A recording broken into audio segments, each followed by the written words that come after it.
My name is Emily Wong, and today I'll be sharing how we worked with collaboration designers to derive patterns for organising large groups in mixed reality when collaborators are distributed across multiple locations.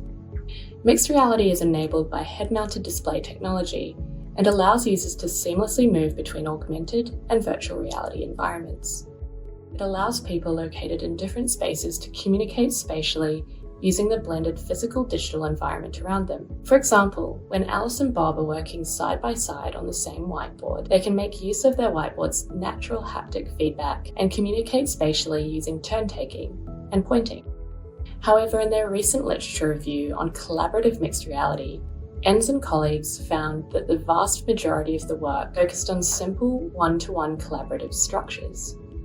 This is problematic for the advancement of mixed reality, since collaborative activities outside the lab usually include more than 2 participants with a dynamic reconfiguration of people, surfaces, and objects.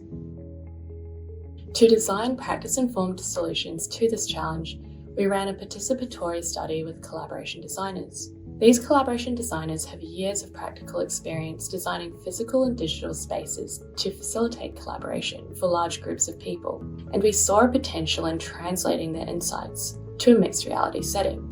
Our paper therefore considers the research question: how might collaboration designers reimagine distributed mixed reality spaces for large-scale collaboration?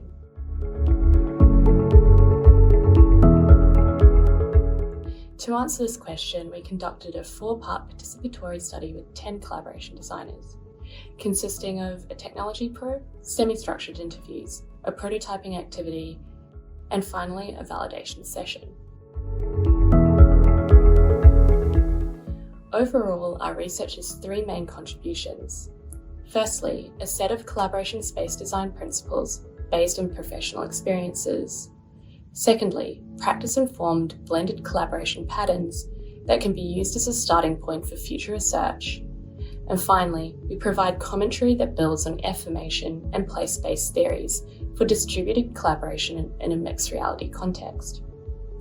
In this video, I will share some key examples that bring our contributions to life and demonstrate how these ideas link together.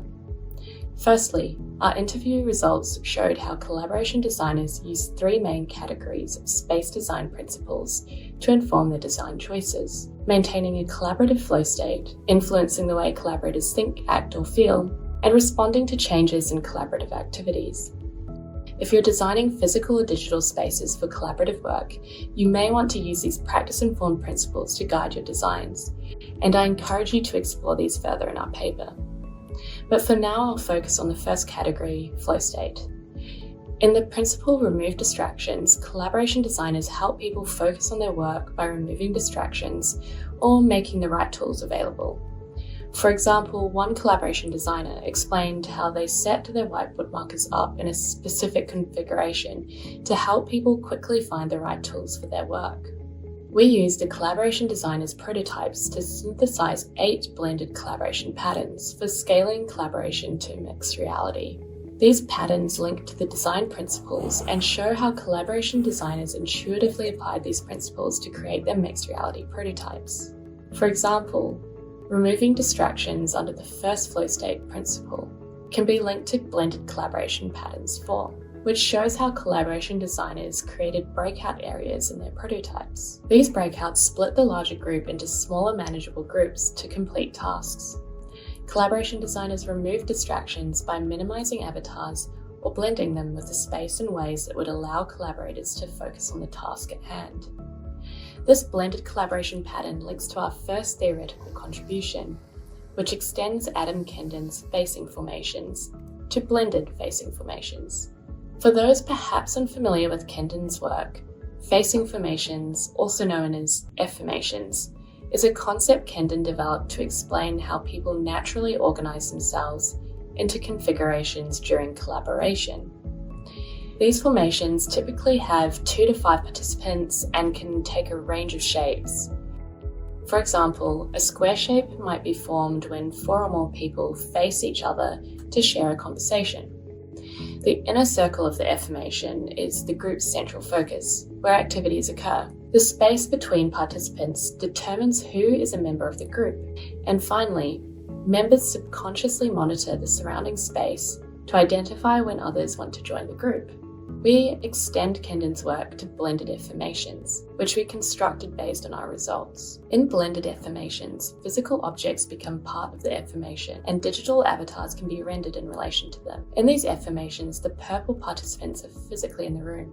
A shared collaborative whiteboard can be defined on top of a physical one, enabling remote collaboration. Digital avatars in grey can appear behind or inside this blended digital physical whiteboard, giving us what we call blended affirmations. Blended collaboration pattern 4 shows how collaboration designers use these blended affirmations to remove distractions and increase the available room space.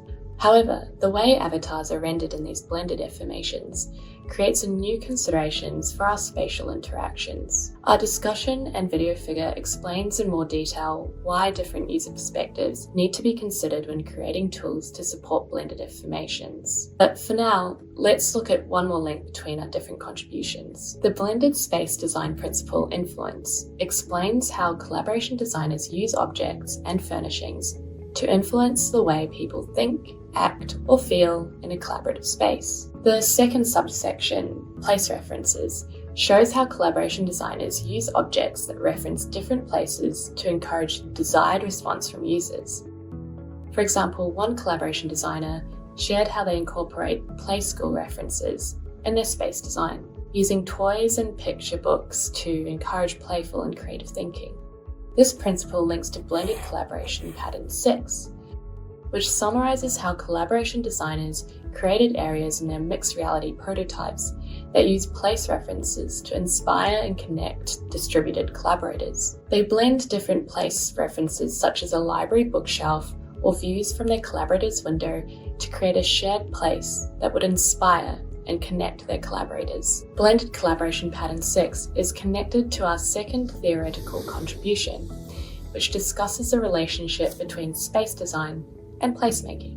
In this theoretical contribution, we challenge readers to think about what blended spaces mean for placemaking. For example, how do we enable placemaking between two physically separate yet digitally blended spaces? Again, we discuss these ideas further in our paper, and I'm happy to have a deeper conversation in person or virtually about any of these topics.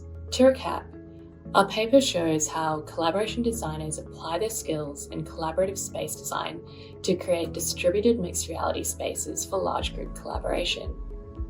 Through a series of one-on-one participatory workshops, we synthesized a set of space design principles and 8 blended collaboration patterns for scaling collaboration in mixed reality. These principles and patterns link together to inform our theoretical contributions, which discuss blended affirmations and blended space-place design. Thank you for listening, and I hope these contributions inspire you to think about how interactions in distributed mixed reality can be designed to support large group collaboration. I'd love to collaborate with anyone interested in mixed reality, so please reach out to myself or any of my co-authors if you would like to discuss future work in these areas. Thank you.